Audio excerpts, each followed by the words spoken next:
안녕하십니까. 자, 좋은 수요일입니다. 이 수요일날 이렇게 민법을 갖다가 아침부터 공부하신다는 게 얼마나 좋은 일인지 모르겠습니다. 항상 눈을 뜨면 우리가 제일 먼저 느끼는 게 뭐냐면 눈 뜨고 있다 그러면 살아있다는 거죠. 살아있다는 건요, 희망을 갖다가 볼 수 있다는 그런 느낌이 있는 날입니다. 항상 우리 선생님들이 공부를 갖다가 하시면서 즐겁다, 재미있다, 내가 이 시험을 갖다가 합격할 수 있다, 요 세 가지를 갖다가 항상 신경을 갖다가 쓰셨으면 좋겠습니다. 자, 오늘은 교재 보시면은 20쪽에 권리의 주체 이렇게 되어 있습니다. 자, 이 권리의 주체라고 하는 게 있는데요. 권리의 주체가 뭐냐? 권리의 주체는요, 권리자가 될 수 있는 자격을 말하는 거예요. 그래서 쉽게 권리 의무를 갖다가 가져갈 수 있는 자격을 갖다가 권리의 주체라고 하는데, 이 권리의 주체는요, 갑 또는 을이 될 수 있는 자격이죠. 우리가 갑과 을이 돼서 서로 계약을 갖다 체결하고 법률 관계를 따 맺을 수 있는 요 갑과 을을 뭐라고 한다? 이걸 권리의 주체라고 하는 거예요. 그러면 이 갑은요, 살아있는 사람 자연인이 될 수도 있고 법인 단체가 될 수도 있겠죠. 그래서 권리의 주체 그러면요, 어렵게 생각하지 마시고 갑 또는 을이 될 수 있는 자격이다. 그러면 갑 또는 을이 될 수 있는 자격을 권리의 주체라고 하는데, 민법은 모두 몇 가지를 권리의 주체로 인정하냐면 거기 나와 있죠. 자연인과 법인 딱 두 가지입니다. 그래서 민법상 권리의 주체는 오로지 살아있는 사람 자연인하고 설립 등기가 되어 있는 법인 단체를 말하는 겁니다. 그래서 자연인과 법인 두 가지만 인정 괄호 쳐놓으시고, 이것도 시험 문제 나왔던 거예요. 우리 민법상 권리의 주체는 자연인과 법인 이외에도 존재한다. 그러면 틀리는 겁니다. 자, 그래서 거기 법인은요, 단체를 말하는 것이고, 어떤 단체냐? 설립 등기가 되어 있는 단체를 말합니다. 우리가 친목 모임으로서 동창회라든가 반창회라든가 주택관리사를 했다가 사랑하는 사람들의 모임이라든가 지역에 있는 격리들의 모임이라든가 이렇게 친목 모임을 하게 되면 그러한 단체는요, 설립 등기가 되어 있지 않기 때문에 법에서 말하는 법인이 아니고 비법인이라고 부르는 겁니다. 그래서 비법인은 설립 등기가 없으니까 권리의 주체가 될 수가 없다. 여쭤볼게요. 민법상 권리의 주체는 모두 몇 가지? 두 가지. 뭐가 있어요? 자연인과 법인. 설립 등기가 없는 비법인은 권리의 주체가 되지 못한다.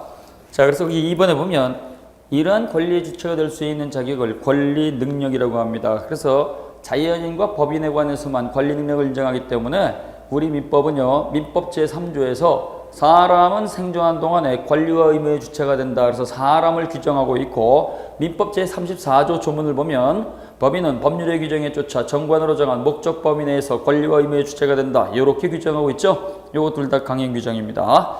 자, 그 다음에 3번에 보면 의사능력 이렇게 나와 있습니다. 의사능력이 뭐냐? 제정신을 말하는 거예요. 제정신.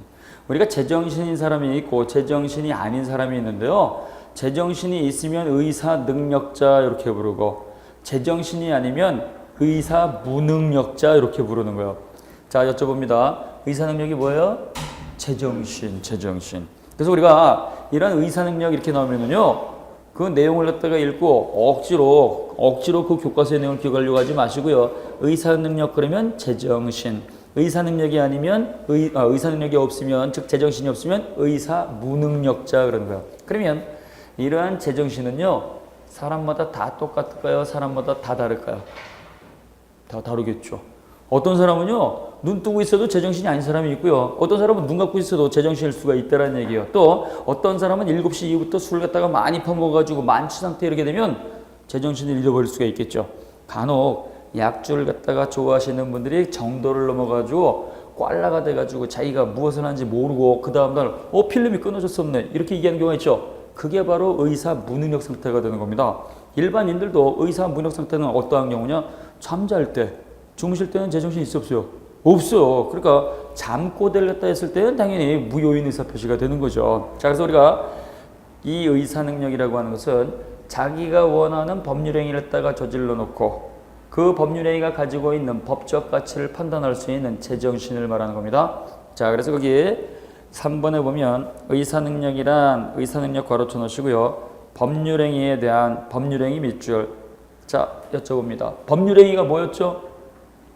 기억나시는 분? 내가 원해서 하는 거. 자, 이 법률행위는요, 내가 원해서 하는 걸 전부 다 법률행위라고 불러준다 그랬어요. 매매도 내가 원해서 하는 것이고, 임대차도 내가 원해서 하는 것이고, 공부도 내가 원해서 하는 것이고, 전부 다 원해서 하는 것은 뭐다? 법률행위입니다. 그럼 이 법률행위는요, 자기가 원해서 저질렀으니까, 자기가 원해서 한 건 자기가 알아야 제정신일까요? 몰라야 제정신일까요? 알아야 제정신이라는 얘기요. 원해서 매매를 했으니까 매매의 뜻은 알아야 되겠죠. 원해서 임대차 했으니까 임대차의 뜻은 알아야 된다는 얘기요. 원해서 공부를 했다가 시작했으니까 합격하는 게 당연한 건데 떨어지면 의사 무능력자죠. 우리 선생님들 주택관리사 시험은 원해서 하는 겁니까? 강요당해서 하십니까? 원해서 하셨죠. 그러니까 붙는 게 정상이에요? 떨어지는 게 정상이에요? 그런 걸 왜 물어봐? 공부나 해, 공부나. 네, 그래서 우리 선생님들이 원해서 하는 것은요, 자기가 원해서 했으니까 결과물이 있어야 된다는 거예요. 그러니까 제가 이 말씀을 드리는 거는 의사 능력을 가지시고 항상 반복을 하셔야 돼요. 자, 그래서 우스갯소리로 이런 말씀을 드렸는데요. 자기가 원해서 한 법률행위의 의미를 자기가 스스로 알아야 된다는 걸 갖다가 우리는 제정신이라고 부르고 이걸 의사 능력이라고 한다. 이러한 정신 능력은 사람마다 다르기 때문에 획일적으로 똑같이 판단할 수가 없어요. 대한민국 국민은 모두 저녁 7시부터 제정신이 아니다. 그럼 안 되겠죠. 7시 이후에도 제정신일 수도 있고 아닐 수도 있고. 그래서 우리가 의사능력, 제정신은 정신능력이고 정신능력은 사람마다 다르기 때문에 법에는 의사능력에 관한 민법 규정이 없다. 따라서 그 사람이 제정신이냐 아니냐 이런 것은 그때그때 상황에 따라서 구체적이고 개별적으로 판단을 해야 된다. 교과서 20쪽입니다. 자, 4번에 보면 행위능력이라고 하는 게 있습니다. 행위능력은요, 혼자서도 잘해요 라고 하는 거예요. 혼자서도 잘해요. 혼자서 할 수 있는 자격을 행위능력이라고 합니다. 그래서 혼자서 할 수 있는 사람을 행위능력자, 혼자서 못하는 상태가 안 좋은 사람들은요, 제한능력자 이렇게 부르는 거예요. 혼자서 못하는 사람을 뭐라고 불러요? 제한능력자. 제한능력자는 우리 민법에 모두 몇 가지가 있어요? 세 가지. 세 가지는 미성년자하고 피성년후견인하고 피한정후견인 세 가지가 있습니다. 그래서 거기 셋째 줄 중간에 보시면 민법상 혼자서 못하는 제한능력자는 미성년자하고 피성년후견인하고 피한정후견인 요 세 가지 가로쳐 놓으셔야 돼요.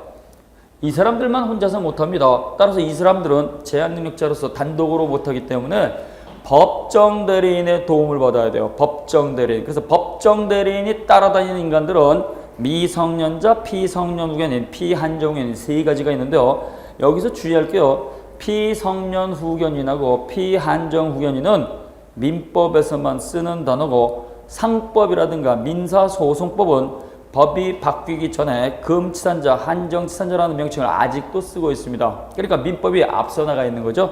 나중에 이제 개정이 돼야 된다는 얘기예요. 자, 그래서 우리 민법에서는 혼자서 못하는 세 가지 제한능력자를 두고 있기 때문에 제한능력자는 단독으로 하지 못하고 법정대리인을 통해서 해야 된다는 거 꼭 기억을 하셔야 돼요. 자, 법정대리인을 통해서 해야 되는데 법정대리인 통하지 않고 저지르면 불리하면 취소하는 것이고 잘했어 그러면 그대로 놔두면 되겠죠. 미성년자가 나가서 법정대리인 친권자 동의받지 않고 멋대로 계약을 했다. 그러면 계약을 잘했다 그러면 그냥 놔두면 되는 거예요. 그러나 계약을 아주 못했다 그러면 어떻게 돼요? 그때는 취소하겠습니다. 취소를 해버리면 되는 거죠. 그래서 제한능력자가 법정대리인 동의받지 않고 저질렀을 때 불리하면 취소할 수 있는 법률행위지 처음부터 유효가 확정된 것도 아니고 처음부터 무효가 확정된 것도 아니다. 그 다음 제한능력자 구체적으로 봅니다. 5번에 보면 미성년자 나와 있습니다. 미성년자는 누구예요? 그랬더니 어떤 분이 그래요. 나는 미성년자 아닌데. 그거 뭐 의미가 없죠. 미성년자는요, 획일적으로 19세 미만인 자입니다. 예전에 민법이 개정되기 전에는요, 20세부터 성년자로 했는데 지금은 법이 바뀌어가지고 19세부터 성년자입니다. 왜? 대학교 들어가는 학생들이 많기 때문에 그렇죠. 자, 그래서 시대가 변했기 때문에 지금은요 19세부터 성년자, 19세 미만이면 전부 다 미성년자. 따라서 나이만 가지고 획일적으로 미성년자 따지는 것이지 지능이 뛰어나다, 영재가 됐다, 대학교에 들어갔다, 재산이 많다 이거 전부 다 소용없습니다. 무조건 19세 미만이면 미성년자입니다. 그 다음에 오른쪽에 보면 피성년후견인 나와 있습니다. 피성년후견인이 누구냐 이거죠. 피성년후견인. 피성년후견인은요 성년인데도 불구하고 보호당하는 사람이죠. 성년인데도 불구하고 보호를 당한다. 나이가 됐습니다. 나이가 되면은요 자기가 단독으로 하는 게 제대로 된 거죠. 나이가 성년이 되면요, 성년자는 자기가 스스로 모든 걸 다 선택하고 판단할 수 있고 혼자 사는 게 정상인데요. 성년인데도 불구하고 그걸 못해가지고 보호를 당한다는 얘기는 아주 상태가 나쁜 사람을 말하는 겁니다. 그래서 예전에 금지산자를 갖다가 법을 개정해서 피성년 후견인 이렇게 부르는데요. 정신 능력이 완전히 나가 있는 상태를 전제로 하는 거예요. 그래서 거기 법조문을 갖다가 보면 피성년 후견인이란 질병, 장애, 노령, 그 밖의 정신적 제약으로 사무 처리할 능력이 지속적으로 결여된 자로서 여기 나와 있죠? 그래서 거기 법조문에다가요, 지속적 결여 가르쳐놓으세요. 지속적 미출. 지속적이라는 얘기는 일시적으로 나가고 계속 나가 있는 거예요. 정신이 계속 나가 있는 거예요. 정신이 계속 나가 있으니까 이런 사람을 딱 방치하게 되면 멋대로 계약을 해가지고 자본주에서 재산 전부 다 뺏기면 살 방법이 없게 되겠죠. 그래서 피성년 후견인의 선고에 대한 실질적 요건 상태는요, 정신 능력의 지속적 결여 상태가 실질적 요건이 되는 거예요. 그래서 지속적 결여 가르쳐 주시고 실질적 요건 하나 써 놓으셔야 돼요. 우리가 실질적 요건 이렇게 나오면 안 좋은 상태를 말하는 겁니다. 상태. 그러나 그 상태가 있다고 하더라도 그것만 가지고는 피성년 후견이 되질 않습니다. 일정한 자의 청구가 있어야 돼요. 그래서 피성년 후견인은 실질적 요건을 갖다가 갖추고 그 다음에요, 형식적 요건을 갖춰가지고 절차를 밟아야 돼요. 절차. 아무리 상태가 안 좋다고 하더라도 지속적 결여 상태가 있다고 하더라도 그거 가지고는 국가가 알 수가 없습니다. 국가는요, 국민을 보호합니까? 보호하지 않습니까? 국가는 절대로 국민을 보호하지 않습니다. 우리 선생님들이 힘들 때 국가가 와가지고 얼마나 힘드십니까? 국가가 도와드릴 일 없습니까? 이렇게 친절하게 와서 나를 갖다가 보호한 적 있다 없다? 없다. 그래서 우리는 전부 다 절차를 밟아야 돼요. 내가 죽을 것 같습니다. 그러니까 도와주세요. 이거 뭐예요? 청구죠. 청구. 청구가 있어야 되기 때문에 국가가 직권으로 도와준 게 아닙니다. 그래서 여기 국가라고 하는 건 법원을 말하는데요. 법원에다가 일정한 자들이 가서 내가 지금 먹고 살기 힘듭니다. 도와주세요. 이런 사정이 있습니다. 청구를 해야 돼요. 이때 청구권자가 누구냐? 도와주세요라고 청구하는 사람을 이걸 우리가 청구권자 그러는데요. 청구는 아무나 하는 게 아닙니다.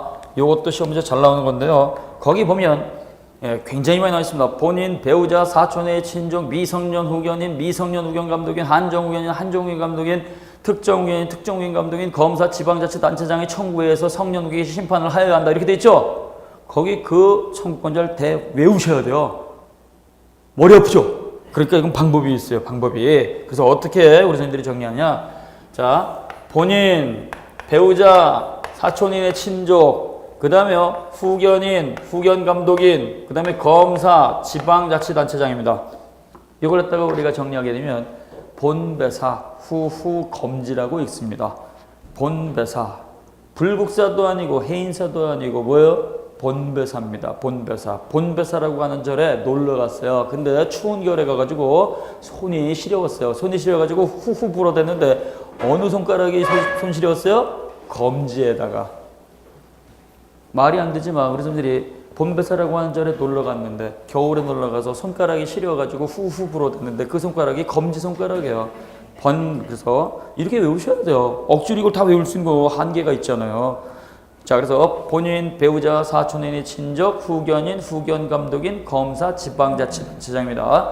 민법 총칙에는요, 절 이름이 크게 세 가지가 나옵니다. 하나는 이미 공부했어요. 양관사, 명분. 양관사, 명분. 양관사 나왔죠? 그 다음에 여기 본배사가 나오는 거예요. 그래서 성년 후견 개시 신청을 합니다. 한정 후견 개시 신청을 합니다. 신청권자, 청구권자는요, 본인, 배우자, 사촌의 친족, 후견인, 후견 감독인, 검사, 지방자치단체장 이렇게 큰 틀로 외우셔야 돼요. 이걸 갖다가 만약에 성년 후견 개시 심판을 청구할 수 있는 자는 거액의 금전 채권자이다, 상속인이다, 연대 채무자이다, 보증인이다 이렇게 나오면 틀린다는 얘기예요. 요 명칭 그대로 나와야 돼요. 판사님, 내가 상태가 안 좋습니다. 본인이 직접 갈 수 있고 본인이 상태가 너무 안 좋으면 배우자가 갈 수 있는데 배우자도 없다 그러면 사촌의 친족이 간다는 얘기예요. 이미 그 사람을 갖다가 보호하는 후견인이 있다. 그럼 후견인이 가는 것이고 그 후견인을 갖다 감독하는 후견 감독인이 갈 수도 있고 아무도 없다 그러면 검사가 가는 거예요. 검사. 이거 전부 다 없다 그러면 지방자치단체장이 가는 겁니다. 그래서 이게 법이 개정된 내용이기 때문에 요 청구권자는 본인, 배우자, 사촌의 친족, 후견인, 후견 감독인, 검사, 지방자치단체장의 청구 꼭 기억을 하셔야 돼요. 이러한 요건을 갖춰가지고 심판받은 자입니다. 그래서 피성년 후견인이 누굽니까? 그랬더니 지속적으로 결여된 사람입니다. 그러면 틀리는 거예요. 지속적으로 결여됐다고 하더라도 뭘 받아야 돼요? 심판. 꼭 기억을 하셔야 돼요. 이게 금년도 변리사 시험에 나왔던 거예요. 변리사 시험에. 그래서 여러분들이 피성년 후견이 누구예요? 심판받은 자.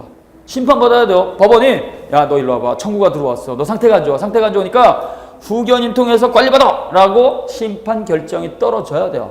됐습니까? 심판받아야 돼요. 자, 그 다음에 밑에 보시면 7번입니다. 피한정 후견인. 여기 한정이죠. 한정은 전체를 말하는 거예요? 일부를 말하는 거예요? 일부. 그래서 우리가 한정 판매 그러면 전부 다 어떤 일단 기준을 가지고 전부 다 판매하는 거고 한정 판매라는 말을 쓰게 되면 일부만이라는 얘기예요. 그러니까 피한정 후견인은 제정신일 때도 있고 아닐 때도 있는 사람입니다. 그러니까 제정신일 때는 혼자 살 수 있는 능력이 있다는 거죠. 그러나 제정신이 할 때는 못한다는 얘기예요. 그러니까 정신이 지속적으로 나가 있는 게 아니고 오락가락한 사람입니다. 오락가락한 사람. 자, 거기 법조문을 갖다가 보시는데요. 피한정 후견인은 질병, 장애, 노령, 그 밖의 정신적 제약으로 사무 처리 능력이 부족한 상태죠. 거기 부족 이렇게 괄호쳐놨어요. 부족이란 두 글자입니다. 자, 우리가 피성년 후견일 때는 지속적 결려 상태가 있어야 되는데 지속적이라는 글자가 나왔죠. 지속적 글자가 나오면 피성년 후견으로 가는 거예요. 근데요, 부족이란 두 글자가 나오면 요거는 오락가락하는 거니까 피성년 후견이 아니고 피한정 후견으로 가는 거예요. 이것도 역시 국가 가정법원이 직권으로 판단할 수 없으니까 청구권자의 청구가 있어야 됩니다. 누구예요? 본배사 후후검지 똑같습니다. 본인, 배우자, 사촌의 친족, 후견인, 후견감독인, 검사, 지방자치단체장의 청구에 의해서 한정후견 심판을 한다. 나와있죠? 정리해놓으세요. 자, 그 다음에 보시게 되면 8번입니다. 22쪽 한 페이지 넘어가셔요. 자, 피특정 후견인 이렇게 나와있어요. 피특정 후견인은 제한능력자가 아닙니다. 따라서 요놈은 멋대로 저질렀다고 하더라도 취소할 수가 없습니다. 꼭 기억을 하셔야 돼요. 왜 그러느냐? 피성년 후견인하고 피한정 후견인은 가정법원의 판사가요. 당신들 법원에 나와봐. 법원에 나와봐 해가지고 그 사람들의 상태를 갖다가 판사가 확인을 해가지고 판사가 본인의 의사를 고려해서 결정을 하는 거예요. 본인들이 제정신이냐 오락가락하느냐 아니면 완전히 나가느냐 이걸 판사가 고려하게 되는데요. 피특정 후견인은 거부권을 갖다가 행사할 수 있어요. 거부권. 자, 피특정 후견인은 어떤 경우에 하느냐? 얘는 일시적으로 하는 겁니다. 일시적. 그래서 거기 법조문을 갖다가 보셔요. 박스 안에 있는 그 조문. 피특정 후견인은 질병, 장애, 노령, 그 밖의 정신적 제약으로 인해서 일시적 후원이 필요하거나 특정 사무 후원이 필요한 자에 의해서 본배사 후후 검지에 청구에 의해서 특정 후견 심판을 한다. 근데요, 이러한 경우에는요, 거기 2항에 보면 본인의 의사에 반하여 할 수 없다. 이렇게 돼 있죠? 본인의 의사에 반해서 할 수 없다. 그래서 거기 이러한 피특정 후견인은 분명히 상태가 안 좋은데 주변에 돌아다니는 인간들이 많이 있습니다. 주변에 보시면은요, 저놈 또라이 같은데, 저놈 상태가 안 좋은데, 돌아다니는 거 보신 적 있어요? 제가 가끔 전철을 타고 수업을 갖다 다니는 경우에 보면, 전철 안에서요, 이상한 소리를 갖다가 하거나, 전철 안에서 머리를 갖다가 쾅쾅 찍거나, 아니면 옆에 사람 보면서 휴대폰을 이렇게 같이 보는 사람들이 있어요. 상태 좋아요, 안 좋아요? 안 좋죠. 근데 저런 사람들이 돌아다니고 있으니까 저렇게 상태가 안 좋은 사람은 일시적으로라도 묶어놔야 되겠다. 일시적으로 묶어놓을 필요가 있을 때 써먹는 것이 바로 피특정 후견입니다. 그러니까 그 상태가 안 좋은 사람이 성년 후견 개시도 안 받았고 그 다음에 한정 후견 개시도 안 받았고 돌아다니게 되면 주변 사람들이 저거 상태 안 좋아요. 일시적으로 좀 우리가 관리합시다. 일시적으로 하는 게 바로 피특정 후견이에요. 근데요, 그 사람에 대해서 일시적으로 당신 관리 좀 하자고 청구가 들어왔어. 그 말을 들으면 그 사람은 뭐라고 할까요? 누가 나를 또라이라고 몰아붙였어. 나 받아들일 수 없어. 거부할 수 있어 없어요? 거부할 수 있어요. 그래서 거기 본인의 의사에 반해서 할 수가 없다라는 얘기예요. 이해되셨어요? 네, 그래서 거기 본인의 의사 난 싫어. 그런 거 필요 없어. 그러면 특정 개시 못하는 거예요. 근데요, 알았어요. 누가 그렇게 했는데 나도 사실 고민하고 있었어. 해가지고 받아들이면 그때 심판을 갖다가 받을 수 있다는 얘기죠. 따라서 본인의 거부권이 있고 본인의 의사에 반해서 할 수 없으니까 피특정 후견인은요, 법정 대리인 통하지 않고 멋대로 저질렀다고 하더라도 취소권 자체를 법이 인정하지 않습니다. 됐어요? 네, 그래서 피특정 후견인은 법정 대리인 통하지 않고 저질렀다고 하더라도 취소권이 없다. 시험 문제 나왔던 겁니다. 그래서 우리가 제한능력자는 미성년자하고 피성년 후견인하고 피한정 후견인 세 가지가 있기 때문에 그놈들 세 놈만 법정 대리인 통하지 않고 저질렀을 때 취소할 수 있는 거야. 자, 그 다음에요. 그래서 거기 박스 밑에 넷째 줄 끝에 보면 피특정 후견인의 행위에 대해서는 취소권이 인정되지 않는다. 찾으셨어요? 통째로 전부 다 가르쳐 놓으시고 별표 놓으셔야 돼요. 그 다음에 9번입니다. 주소입니다. 주소가 뭐냐 이거죠. 우리 선생님들 주소 갖고 계십니까? 예. 근데 이 주소가 법에서는 어떠한 거냐? 우리가 전입신고라고 하는 게 있고 주소라고 하는 게 있는데요. 전입신고하고 주소는 다른 겁니다. 우리가 주민등록법상의 전입신고라고 하는 게 전입신고는요. 주소로서 추정이 될 따름이지 반드시 거기에서 살고 있다라는 효력을 인정하는 건 아닙니다. 전입신고가 됐으니까 살고 있겠지라고 하는 게 주민등록법상의 전입신고예요. 이해됐어요? 왜 그러느냐? 서울에 살고 있는 갑이라고 하는 사람이 있는데요. 이때 갑이 채권자들한테 독촉을 받고 있습니다. 그래서 주소지로서 맨날 여기 갑에 대해서 채권자들이 독촉을 하니까 그 독촉에 못 이겨가지고 인천에 살고 있는 을이라고 하는 자기 친구한테 이러한 사정이 있으니까 전입신고 좀 하자. 전입신고를 했어요.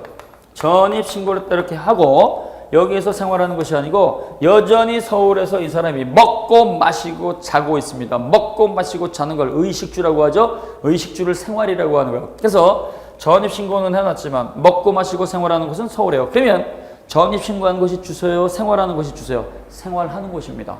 사람이 살아서 권리를 갖다가 주장하는 것은요. 이 사람이 살아서 활동하는 건 서울이기 때문에 전입신고를 갖다가 다른 곳에 했다고 하더라도 다른 곳에서 의식주 생활을 하게 되면 생활하는 곳을 우리는 주소로 인정을 해줍니다. 그래서 거기 주소 18조 1항에 보면 1항 생활에 근거되는 것을 주소로 한다. 생활에 근거되는 곳 가르쳐 주시고 생활에 근거되는 것은 뭐요? 의식주 해결 장소입니다. 의식주 해결 장소.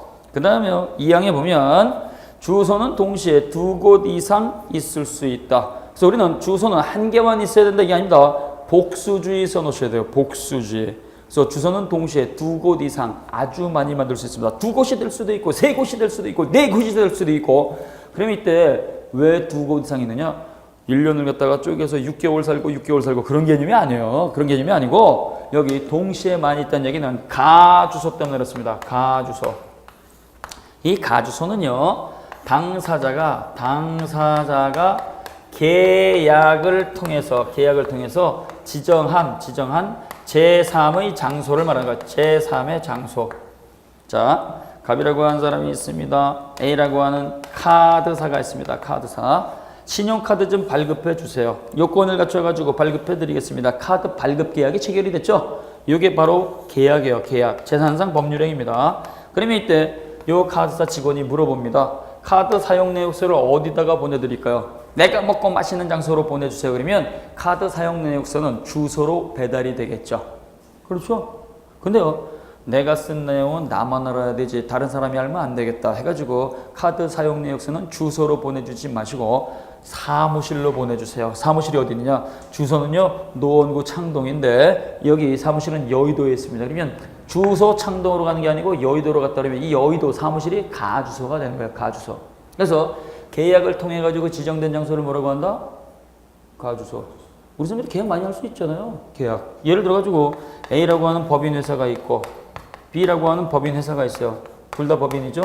얘는 건설사입니다. 건설사. 얘는 콘크리트를 갖다가 공급하는 회사예요. 그래서 건설사가 콘크리트 공급해 주세요. 네, 공급해 드릴게요. 계약할 수 있죠. 근데 이 본사는 어디에 있느냐? 여의도에 사무실이 있어요. 얘네들은 어디에 있느냐? 얘네들은 수원에 있습니다. 공사는 어디에 있느냐? 경기도 광주에서 아파트를 갖다가 짓고 있습니다.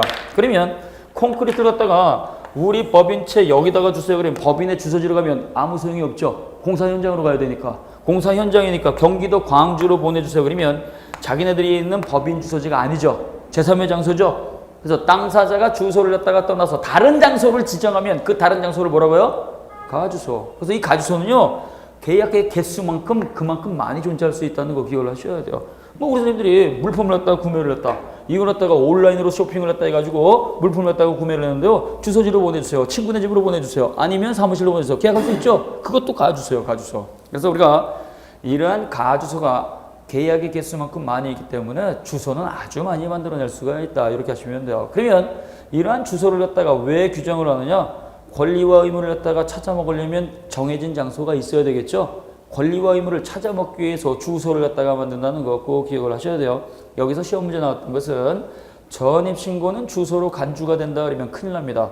전입신고는 주소로 간주가 되는 게 아니에요. 전입신고했다가 100% 살고 있다라는 말은 못하기 때문에 신고가 됐으니까 살고 있겠지라고 하는 추정적 효력에 불과한 겁니다. 추정적 효력.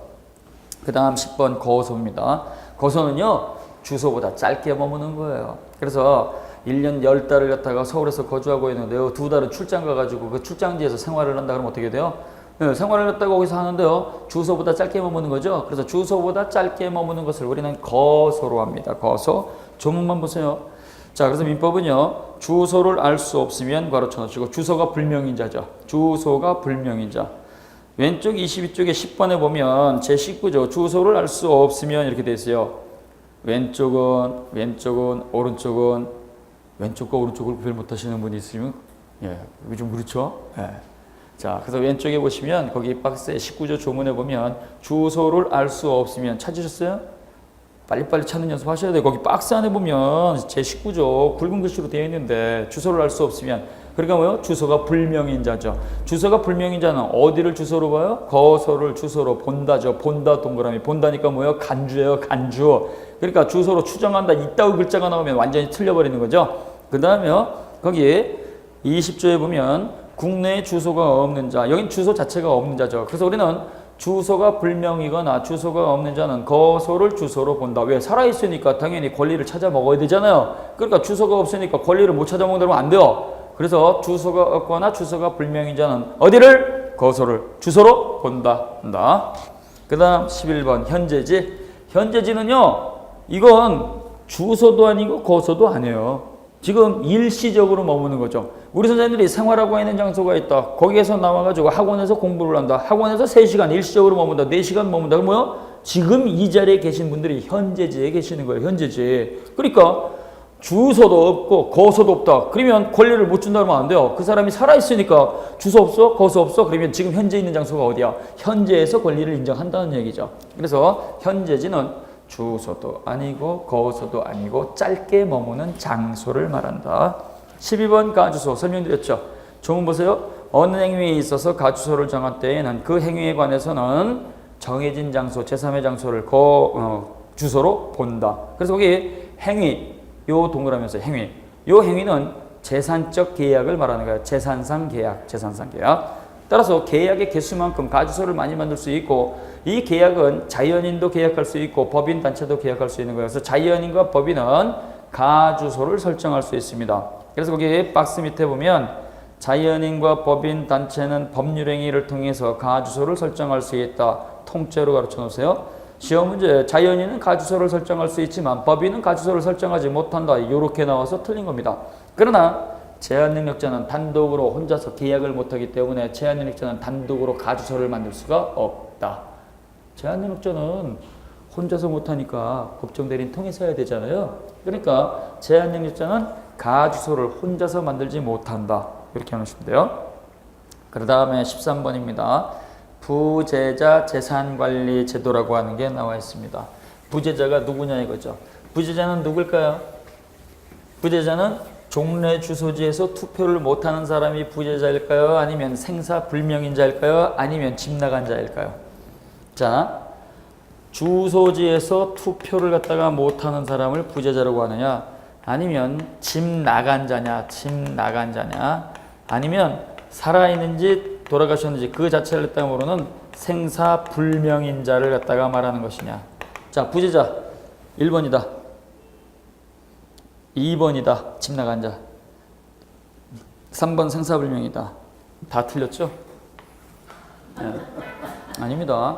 이게 왜 그러냐면요. 우리 선생님들이 이제 법을 갖다가 보는 눈을 키우셔야 돼요. 민법에서 말하는 부재자가 아니에요.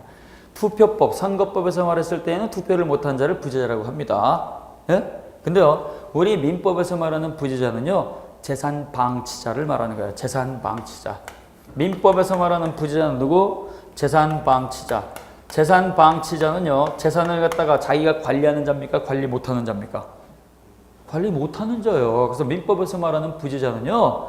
종래 주소나 거소를 떠나서 당분간 돌아올 가능성이 없는 자로서 재산 관리를 못하는 자예요. 재산 관리를 못하는 자. 조문 거기 보세요. 종래 주소나 거처를 떠나서 당분간 돌아올 가능성이 없는 자로서 재산을 관리하지 못하는 자, 이러한 사람들이 있게 한다면 이때는 잘됐다 그러면 돌아올 가능성이 없으니까 죽어버리는 걸로 지금부터 바로 재산을 정리해버리자. 예를 들어서 A라고 한 요 지역 주소를 갖고 있는 갑이라고 한 사람이 있는데요. 재산을 갖다 이렇게 가지고 있어요. 어느 날 나갔습니다. 나가가지고 이 사람이 당분간 돌아올 가능성이 없어요. 돌아올 가능성이 없으니까 주변에서 야 잘됐어 그러면 돌아올 가능성이 없으니까 죽어버린 걸로 아예 결정을 해버리고 지금 당장 재산 정리해버리자. 이게 합리적일까요? 아니면 지금 당장 돌아오지 못한다고 하더라도 당분간 우리가 기다려주자. 기다리면서 재산을 보호해주자. 이렇게 기다리면서 재산을 관리하는 게 좋을까요? 죽어버린 걸로 빨리 정리하자. 그러면 너무 야박한 거야. 그죠? 너무 야박하니까 우리는 기다리면서 재산을 관리해주는 제도를 두고 있어요. 그걸 갖다 우리는 부재자 재산관리라는 말을 쓴 거야. 부재자 재산관리제도. 이해되셨어요? 민법에 이런 제도가 있다는 얘기요. 주소를 갖다가 떠나가지고 돌아올 가능성이 없을 때는 그 재산을 갖다가 깔끔하게 바로 즉시 정리하는 게 아니고 야 기다려주자. 기다려주고 당분간 기다렸다가 관리하고 있다가 그 사람이 돌아오지 못하거나 생사불명이 돼버리면 그 다음에 실종선고로 가자. 이렇게 일단 기다려주는 제도가 존재하는 겁니다. 그래서 거기 보면 조문 보세요. 자 22조입니다. 1항에 보면 종래의 주소나 거소를 떠난 자가 재산관리인을 정하지 아니한 때 가르쳐주시고 재산관리인을 정하지 않았다는 얘기는 자기 재산을 관리할 수 있는 조치를 안 했다는 거예요. 그래서 종래 주소나 거소를 떠난 자가 재산관리인을 정하지 아니한 때 가르쳐주시고 재산방치자 그러는 거예요. 재산방치자 또 다른 말로 부재자. 그래서 부재자가 관리 조치를 안 했을 때에는 법원 동그라미 놓으세요. 법원은 가정법원을 말하는 것이지 민사법원을 말하는 게 아닙니다. 가정법원은 직권으로 하는 게 아니에요. 그분이 나갔어? 당분간 돌아오지 않아? 그러면 우리가 직접 챙겨줄게. 절대로 법원은 직접 챙기지 않는다 그랬어요. 그래서 이해관계인 또는 검사의 청구입니다. 이해관계인 또는 검사의 청구 가르쳐주시고 반드시 이러한 상태가 있으니까 가정법원이 도와주세요라고 하는 이해관계인 또는 검사입니다. 여기 이해관계인은요. 법률상 이해관계인, 사실상 이해관계인 둘로 나눌 수 있는데요. 법률상 이해관계인을 말하는 겁니다. 법률상 이해관계인은 법적으로 돈 받을 권리가 있는 사람들이에요. 예를 들어서 이 갑이라고 하는 사람이 재산관리인을 뽑아놓지 않았습니다. 그래서 자신의 재산을 갖다가 관리할 수 있는 필요한 조치를 전혀 안 했어요. 전혀 안 하고 나갔으니까 이때 가정법원에 가가지고 요 가정법원에 가서 도와주세요라고 청구를 하는 거예요. 청구. 이때 청구는 누가 하느냐? 모든 사람이 하는 게 아니란 얘기예요. 반드시 이해관계인하고 검사가 청구하는 거예요. 그러면 검사는 누구지 다 알잖아요. 사법시험부터 가지고 검사 된 사람들이잖아요. 그러면 이해관계인이 문제가 되는 거예요. 이해관계인은 법률상 이해관계인, 사실상 이해관계인이 있는데요. 사실상 이해관계인은 절대로 청구하지 못합니다. 법률상 이해관계인이에요. 그럼 법률상 이해관계인이 뭐냐? 그 사람에 대해서 돈 받을 권리가 있는 사람이에요. 그 사람 나갔어요? 큰일 났네. 나 돈 받을 게 있는데. 그럼 그 사람 재산을 갖다가 좀 국가가 관리하고 보호 좀 해주세요. 이렇게 청구한다는 거예요. 그럼 법적으로 돈 받을 권리가 있는 사람은 누구냐? 그 사람에 대해서 돈 빌려준 채권자. 그 다음에요. 그 사람에 대해서 똑같이 책임을 지고 있는 연대채무자. 그 다음에요. 그 사람에 대해서 대신 돈 갚아준 보증인. 그 사람의 재산에 대해서 법적으로 재산을 갖다가 받을 수 있는 상속인 가운데 최선순위가 바로 1순위가 배우자하고 직계 비속이죠. 그러니까 여기 상속에는 당연히 배우자가 포함이 되는 거예요. 배우자. 그래서 이러한 사람들이 이 법률상 이해관계인이 되는 겁니다. 그럼 사실상 이해관계인은 누구냐? 사실상 이해관계인은요. 친구는 못하는 거예요. 친구. 법적으로 돈 받을 권리가 아니니까. 또 옆집 아저씨 다 안 되는 거예요. 그 다음에 제일 중요한 게 사실혼 배우자입니다. 이 사실혼 배우자는 정상적으로 부부관계가 유지가 되지만 혼인신고를 안 해가지고 가족관계 등록부에다가 배우자관계가 드러나지 않죠. 그러니까 사실혼 배우자는요. 이거는 그 동거하고 있다는 사실이 입증이 됐다고 하더라도 부부관계가 입증이 되지 않기 때문에 부재자 재산관리 청구할 수 있는 권한이 없어요. 만약에 이러한 사람들한테 인정을 해주면은요. 부부관계가 입증이 안 됐는데 그 타방 배우자를 갖다가 땅속에다가 파묻어 버리고 재산 권리하게 있으면 이러면 난리가 나겠죠. 그러니까 사실혼 배우자는 절대로 청권이 없다는 얘기예요. 여기 배우자는 정상적으로 혼인신고가 돼서 가족관계 등록부에 기재가 된 배우자를 말하는 겁니다. 그래서 이러한 사람들이 도와주세요 그러면 그때 가정법원은요, 그래요? 조치를 안 했어? 그 사람이 나가가지고 나가면서 재산 관리 안 했어? 그러면 우리가 도와줄게. 이렇게 도와줄 수 있다는 얘기예요. 되셨습니까? 네. 자, 그래서 이렇게 재산을 관리해 줍니다. 근데요, 재산을 관리해 주는 건 좋은데 도대체 살아있는지 돌아가셨는지 이걸 알 길이 없어요. 알 길이 없으면 어떻게 돼요? 눈물을 머금고 기다릴 만큼 기다렸어요. 이제는 기다릴 수 없으니까 돌아가신 걸로 하겠습니다 라고 하는 제도가 따로 있죠. 그게 바로 실종선고제도입니다. 그래서 그 밑에 14번에 보면 실종선고제도가 있어요. 실종선고제도. 실종선고는 뭐냐?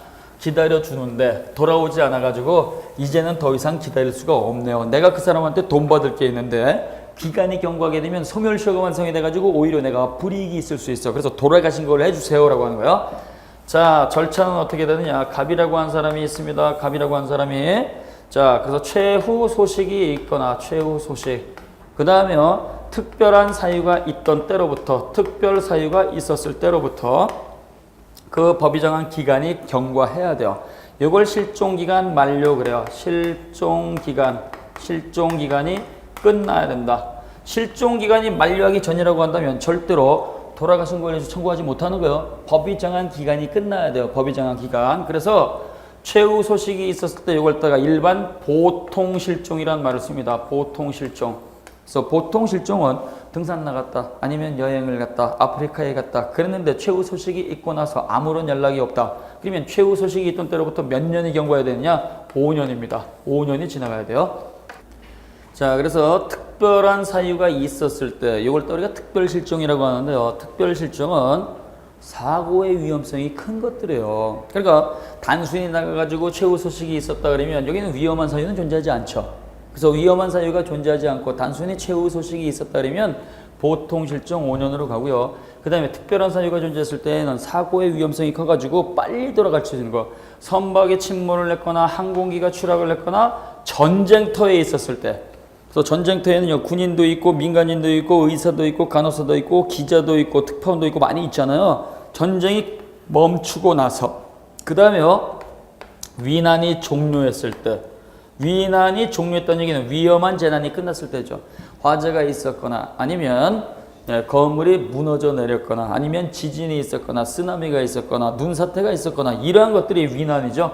이러한 것들은요, 짧게 갑니다. 1년이에요. 그래서 일반 보통 실종은 5년의 기간이 끝나야 되고 특별 실종은 1년의 기간이 만료가 돼야 돼요. 만료가 되면 이것도 국가가정법원이 직권으로 하는 게 아니고 기간이 끝났으니까 더 이상 기다릴 수 없습니다. 돌아가신 걸로 해주세요. 실종 선고해 주세요라고 청구를 해야 돼요. 청구.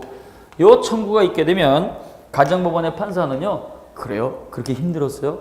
번호표 뽑고 순서대로 처리해 줄 테니까 잠깐 기다리세요. 앉은 자리에서 즉시 해줍니까? 아니면 절차를 거쳐야 됩니까? 또 절차를 거쳐야 돼요. 그래서 즉시 하는 게 아니고 공시최고를 거쳐야 돼요. 공시최고. 이 공시최고라고 하는 것은요, 공개적으로 표시해 주세요. 공개적으로 표시해 주세요라는 말의 줄임말입니다. 최고는 독촉이죠. 우리 가정법원에서 갑에 대해서 실종 선고해달라고 청구가 들어왔는데 국민 여러분, 갑이 살아있는지 돌아가셨는지 알고 있는 사람은 법원에다가 공개적으로 표시해 주세요라고 하는 요 독촉을 거쳐야 돼요. 요거는 통상 6개월 이상의 기간을 줍니다. 6개월 이상의 기간. 요 기간이 끝났는데도 불구하고 그분이 살아있는지 돌아가셨는지 전혀 연락이 없다. 그러면 이때는 무조건 반드시 실종선고를 합니다. 실종선고. 실종선고를 하게 되면 선고 받았을 때 돌아가신 것도 아니고 실종선고 청구했을 때 돌아가신 것도 아니고 무조건 우리는 실종기간이 끝났을 때, 즉 5년 또는 1년의 기간이 경과했을 때 종래 주소지를 중심으로 사망 간주가 되는 거예요. 사망 간주. 여기는 간주가 되는 것이지 추정이 아닙니다. 왜 그러느냐? 실종 선고. 그분 돌아가신 걸로 하겠습니다. 일반인들끼리 한 거예요? 법원이 선고한 거예요? 법원이 선고하면 간주죠. 법원이 하지 않으면 추정이라고 그랬어요. 추정. 자, 갑이라고 하는 사람이 최후 소식이 있었거나 특별한 사유가 있었을 때 그때로부터 5년 또는 1년 기간이 경과해서 실종 기간이 만료가 되면 그 기간이 끝났으니까 돌아가신 걸로 해주세요. 청구권자의 청구가 있고 이 청구가 있으면 법원은 즉시하는 게 아니고 그분에 대해서 알고 있는 사람은 법원에 알려주세요라고 하는 공시최고 절차를 거치고 공시최고 절차를 거쳐도 소식이 없다 그러면 법원이 실종 선고하겠습니다. 선고를 내려버립니다. 선고를 내리면 그분은 시신이 발견되지 않았다고 하더라도 법이 정한 기간 5년, 1년 기간이 끝나면 그 기간이 끝났을 때 사망한 것으로 간주가 되는 제도가 있어요. 이건 뭐요? 그분 더 이상 기다릴 수가 없으니까 2차적으로 돌아가신 걸로 하는 제도가 있다. 그래서 우리는 주소를 갖다가 만들어 놓고 생활을 하다가 여기에서 나가버리면 기다려주는 제도가 있고 그게 1차적 제도, 우선적 제도로서 재산관리 제도가 있고 재산관리하고 나서 돌아가시지 그 다음에 살아계신지 모르게 되면 눈물을 먹고 돌아가신 걸 만드는 실종 선고 제도라고 하는 것이 있다. 됐어요? 이 절차는 나중에 또 공부하는 거예요. 여기는 이제 개념을 갖다가 하면서 이러한 절차를 갖다가 밟는구나 설명을 드린 겁니다. 자, 그 다음 24쪽에 보면 15번에 법인이라고 하는 게 있습니다. 살아있는 사람을 갖다가 자연인, 그 다음에요 설립등기가 되어 있는 단체를 갖다가 우리가 법인 그래요. 그래서 거기 15번 법인, 법인이란 법인 동그라미 넣으세요. 살아있는 사람 자연인이 아니면서 즉 사람이 아니면서 법률에 의해서, 법률은 법이죠. 법에 의해서 권리 능력이 부여된 사람의 집단과 재산의 집단을 말한다. 여기까지만 기억을 해보세요. 우리가 사람의 집단을 갖다가 사단법인 이렇게 부르고 재산의 집단을 갖다가 재단법인 이렇게 부릅니다. 그래서 사단법인은 사람의 집단이니까 사원이 존재하게 되고 재단법인은요 일정한 목적을 위해서 내놓은 재산의 집단이니까 사원이 없다는 걸 기억을 하셔야 돼요. 자, 그래서 내가 뒷동산 10억짜리를 내놓겠습니다. 내가 어렸을 때 너무 가난해가지고 공부를 못한 게 한이어서 열심히 공부하는 가난한 학생들한테 장학금으로 내놓겠습니다. 그러면 내놓은 토지, 부동산, 동산, 그렇죠? 부동산, 재산이 존재하는 것이지 여긴 사람이 존재하는 게 아니죠. 그래서 재단법인은 재산이 존재하는 것이고 그 다음에 모여봐봐. 왜? 돈 내가지고 우리가 투자를 내가지고 회사를 운영하자. 그럼 영리법인이 되는 것이고요. 학술연구를 하자. 그 다음에 우리가 친목 모임을 하자. 그럼 비영리법인이 될 수 있어요. 그래서 사람들이 와글와글 모여가지고 활동을 하는 것을 사단법인 그렇게 얘기하는 거죠. 그러면 이때 법인 단체라고 하는 것은요. 반드시 뭘 갖춰야지만 권리 능력이 발생한다고 그랬습니까? 법인. 법에서 말하는 법인으로서 권리 능력을 주장하기 위해서는 단체는 반드시 뭘 갖고 있어야 돼요? 설립등기. 절대로 이러시면 안 돼요. 법에 의해서 권리 능력을 했다가 부여받은 단체는요. 모든 단체가 아니고 설립 등기를 해야 돼요. 관할, 주된 사무소 소재지 관할 등기소에 가가지고 우리가 단체를 만들었습니다. 등기를 했다 하겠습니다. 그래서 그 설립 등기가 되어 있으면 법에서 말하는 권리 능력자가 되는 거고요. 설립 등기가 없으면 이거는 법에서 말하는 법인이 될 수가 없다라는 걸 꼭 기억을 하셔야 돼요. 설립 등기가 있으면 법인, 설립 등기가 없으면 비법인이라고 그랬습니다. 따라서 거기 16번 비법인 사단, 비법인 사단, 비법인 가로쳐 놓으시고 비법인이니까 법인이 아니라는 거죠. 법인이 아니니까 얘는 뭐가 없어요? 설립 등기가 없는 거예요. 설립 등기가 없는 거. 교회라든가 종중이라든가 동창회라든가 문중이라든가 그 다음에 아파트 입주자 대표회의라든가 그 다음에 청산위원회라든가 그 다음에 대한불교 조계종이라든가 이런 걸 갖다 예를 드는데요. 간단한 겁니다. 사람들이 모여서 활동을 해요. 대표자도 있고 단체 규칙도 만들어 놓고 회비도 걷고 감사도 있고 총무도 있고 모든 활동을 하는데 뭐가 없어요? 설립 등기가 없는 것들. 설립 등기가 없는 것들.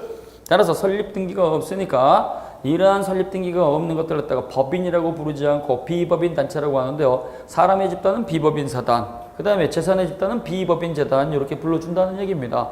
그래서 15번의 법인은 설립등기가 되어 있는 것이고 16번의 비법인 사단은 설립등기가 없는 것이다. 이렇게 구별을 하셔야 돼요. 제가 지금 말씀드린 대로 그대로 기억을 하시는 게 좋지 그 내용을 갖다가 지금 다 읽어보겠다. 전혀 쓸모가 없어요. 그건 나중에 읽으셔도 상관이 없어요. 그 다음 이러한 법인이 활동을 하게 되면 법인의 대표자가 있어야 돼요. 대표자. 법인의 대표자. 그래서 이사가 가장 대표적인 겁니다. 이사. 자, 거기 법인의 대표기관을 갖다가 나중에 시험 문제 굉장히 많이 나오는데요. 법인의 대표기관은 거기에 이사라고 하는 게 있고 그 다음에 임시이사가 있고 오른쪽에 보면 특별대리인 이렇게 나와 있습니다. 여기 일단 세 가지만 나와 있는데요. 법인의 대표기관, 법인의 대표기관은 법인을 대표하니까 이러한 대표기관이 법인의 이름으로 계약을 하게 되면 그건 법인 자신의 행위가 되는 겁니다. 법인의 대표기관이 대표기관 자신의 이름으로 하는 게 아니고 법인 단체 이름으로 하는 거예요. 삼성의 대표자가 삼성의 이름으로 계약하게 되면 삼성 자신의 행위가 된다는 얘기죠. 자, 그래서 법인의 대표기관은 크게 6가지 명칭이 있습니다. 이사라고 하는 게 있고, 임시이사라고 하는 게 있고, 그 다음에 특별대리인이라고 하는 게 있습니다. 특별대리인. 그 다음에 청산인이라고 하는 게 있고, 청산인. 그 다음에 직무대행자. 그 다음에 사실상 대표자. 요 명칭 6가지는 우리 선생님들이 처음부터 반드시 머리에다가 고정시키셔야 됩니다. 이놈들이 저질렀을 때 법인 행위가 되는 것이고, 이놈들이 저질렀을 때 법인 자신의 불법 행위가 성립하기 때문에 이 명칭을 갖지 않은 자들이 저질렀을 때에는 법인의 행위도 아니고 법인 불법 행위도 성립하지 않습니다. 자, 그래서 이사, 임시이사, 특별대리인, 청산인, 직무대행자, 사실상 대표자 요 6가지만 법인의 대표기관이 되는 거예요. 자, 이사가 있습니다. 이사는요, 이거는 활동 중인, 활동을 하는 거니까 살아서 움직이는 거죠. 활동 중인 법인의 대표기관입니다. 법인은 언제부터 언제까지 활동하느냐? 법인이 만들어지는 것은요, 설립등기가 되어야 돼요. 설립등기가 되고 더 이상 우리는 활동하지 않겠습니다 라고 모든 걸 정리하겠습니다. 해산 등기를 갖다가 하기 전까지입니다. 그래서 법인의 활동은요, 살아서 움직이는 것은 설립등기시부터 해산 등기 전까지는 새롭게 계약을 갖다 체결을 해가지고 새로운 관리관리를 마음대로 만들어낼 수 있는데요. 요 활동 중인 법인 설립등기시부터 해산등기 요 사이까지는 이사라고 하는 명칭을 가진 자가 법인의 대표기관입니다. 그러면 해산등기가 되고 나서 모든 걸 정리하겠습니다. 정리하게 되면 청산법인 그러죠? 청산법인 해산등기를 갖다가 하고 청산사무를 종결하게 되면 요걸 우리는 청산법인 그래요. 요 해산한 법인으로서 정리하는 청산법인의 대표기관을 우리는 청산인이라고 하는 거예요. 청산인. 간단한 겁니다. 해산등기 전까지는 이사라는 명칭을 쓰고 해산등기가 돼버리면 이사라는 명칭을 못 써요. 그때는 해산등기가 됐으니까 이사라는 대표기관은 사라져버리고 청산인이 대표기관이 되는 겁니다. 그래서 청산법인의 대표기관은 청산인도 존재하고 기존의 이사도 존재한다. 그러면 큰일 나는 겁니다. 해산등기 전까지는 이사가 존재하고 해산등기가 돼버리면 그때는 청산인이 존재하는 거예요. 청산인. 자, 그 다음에 임시이사가 있어요. 임시이사. 말 그대로 임시적으로 존재하는 거죠. 어떠한 경우냐? 정관으로 정한 이사의 머릿수가 부족했을 때입니다. 그래서 이사의 머릿수, 정족수가 결원이 있었을 때, 결원 또는 부족이 있었을 때입니다. 부족. 뭐 다 같은 말이죠. 우리 법인 단체의 이사를 3명으로 하겠습니다 그랬는데요. 그 3명의 이사 가운데 한 사람이 비행기 타고 가다가 생사불명으로 바뀌어버렸습니다. 사고를 당했습니다. 돌아올 기약이 없습니다. 그러면 그 3명의 이사가 결의를 갖다 해가지고 통과를 시켜야 되는데 한 사람이 빠졌으니까 1대1이 나오면 문제가 돼버리잖아요. 그래서 이때는요, 그 부족한 머릿수, 결원이 되거나 부족한 부분을 들어와서 채워주는 사람이 있어요. 이걸 임시이사라는 말을 쓰는 겁니다. 그래서 정관으로 정한 이사의 머릿수가 부족함이 있거나 결원이 있었을 때 그걸 채워주는 걸 뭐라고 한다? 임시이사. 그 다음에 특별대리인이 있어요. 특별대리인은 이해상반행위가 있었을 때 이해상반입니다. 이해상반. 또 다른 말로 이익상반이라는 말을 써요. 이익상반. 그래서 법인에게는 이득이 되는데 대표기관한테 손해가 되는 경우, 또 대표기관은 이득이 되는데 법인한테 손해가 되는 경우, 그럼 어떻게 돼요? 법인에게 손해를 끼치고 법인 대표기관이 자기한테 유리하게 하겠죠. 그래서 어떠한 경우냐? 대표이사가 법인에게 자기의 부동산을 팔아먹는 경우, 자기 땅을 갖다가 법인에게 파는 거예요. 그럼 싸게 팔까요? 돈 왕창 받을까요? 왕창 받겠죠. 그럼 법인은 지출이 많으니까 손해가 되고 대표기관은 돈을 갖다가 많이 보니까 기분 좋겠죠. 또 법인의 부동산을 대표기관이 사는 경우, 근데 법인의 대표기관이 자신의 월급을 법인에 대해서 올리는 경우, 그러면 자기한테 유리하게 계약을 하니까 당연히 법인에게는 손해가 발생한다는 거예요. 그래서 대표기관한테는 이익이 되고 법인에게는 손해가 되는 거. 그 이익이 서로 상반되는 거죠. 이랬을 때는 그놈한테는 대표권 인정하지 않습니다. 그럼 그놈한테 대표권 인정하지 않으니까 누가 하느냐? 특별대리인이 하는 거예요. 특별대리인. 그래서 부족하다 그러면 임시이사, 이해상반 그러면 특별대리인. 자, 그 다음에요. 직무대행자가 있습니다. 직무대행자는 누구냐? 법원이 직무집행정지 가처분 신청을 받아들여가지고 야, 그놈 대표권 우리가 정지시켰어. 그러면 대표권 그놈을 정지시켰으니까 네가 가. 법원이 뽑아준 자를 말하는 거야. 법원이 뽑아준 자. 그래서 직무대행자는요. 법원이 뽑아준 자입니다. A라고 하는 사단법인이 있습니다. 갑이라고 하는 요 이사가 있습니다. 을이라든가 병이라든가 정이라든가 이런 사원들이 있어요. 사원들이 법원에 뛰어왔습니다. 법원에 뛰어와가지고 판사님 저놈을 갖다가 선출하는 과정에서 비리가 저질러졌습니다. 비리가 저질러졌으니까 저놈을 갖다가 대표권을 인정하지 못하겠습니다. 따라서 저놈 대표권 수행하지 못하도록 직무집행을 정지시켜주세요. 직무집행 정지 가처분 신청이 들어왔습니다. 가처분요, 행위를 갖다가 못하도록 하는 걸 갖다가 가처분이라고 하는 거예요. 그래서 직무수행을 하지 못하도록 해주세요 들어왔어요. 그랬더니 가서 알아보니까 정말 선출 과정에서 이놈이 온갖 비리를 다 저지른 겁니다. 다 저질렀으니까 너 안 되겠다. 문제가 있으니까 이걸 받아들여가지고 너 대표기관으로서 직무수행을 정지시킬 거야. 직무수행을 정지시켜버렸습니다. 정지가 돼버리면 법인단체는 무조건 이사가 살림을 갖다가 맡아서 해야 되는데요. 살림꾼이 하루아침에 없어지게 되잖아요. 그럼 법인이 살림이 엉망이 되잖아요. 그래서 직무집행 정지가 됐을 때 이때 법원이 뽑아주는 사람 네가 가라. 요 사람 뭐라고 한다? 직무대행자. 그 다음에 사실상 대표자.